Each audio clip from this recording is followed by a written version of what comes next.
Usa sa kabalaka sa mga residente mao ang kahapsay ug kalinaw o peace and order sa ilang palibot sama sa estudyante nga si Keith Goodwin Abad. Temporaryong nagpuyo sa barangay Fatima Jensan nga giangkong nabalaka siya sa iyang seguridad human gisunog sa kawatan ang motorsiklo sa iyang higala nakalabing bulan duol sa iyang girintahang balay. Frankly speaking, good ma'am, diri sa uhaw especially, like dili gid mawala ang karang ma-anxious ka sa peace and order sa kuan kay talamak kayo ang mga kawat, mga hold up, mga patay o kuan.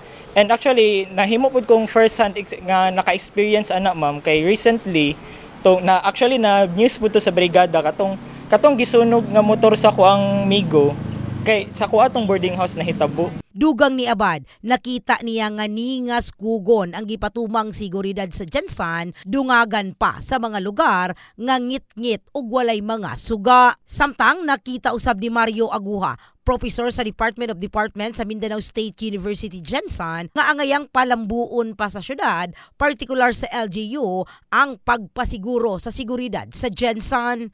I really to make sure nga ang imong mga responders anytime nga kinahanglan kaya mag-respond no quickly makita sa mga tawo nga naa.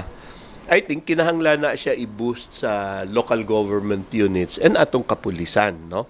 I could remember ang atong kapulisan sa syudad in terms of the population and police ratio nimo murag layo pa kaitas ideal no.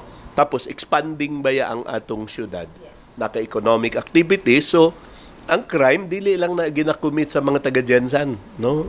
Na ay mga taga-gawas nga musulod diri kay ingon nila kaya ra nato ni, no? So, kinahanglan nga mag-develop jud maayo ang local government together with our police force and the task force unsaon jud honestly to secure the city. Dugang ni Aguha, dako og tabang sa seguridad ang pagbutang og mga CCTV camera sa mga nag-unang kadalanan samtang gawa sa mga insidente sa pagpangawat ug pagpanulis nakatala usab ang Jensan ug sunod-sunod nga insidente sa pagpatay. Asa labing ulahing gipusil patay mao ang usa ka sikat driver nga si Jomar Nasir, 26 anyos, nagpuyo sa barangay Fatima. Kahibaluan nga dunay multi-milyon nga CCTV project ang syudad. Samtang nausab sa 80 million pesos ang kasantagang confidential fund sa Jensan.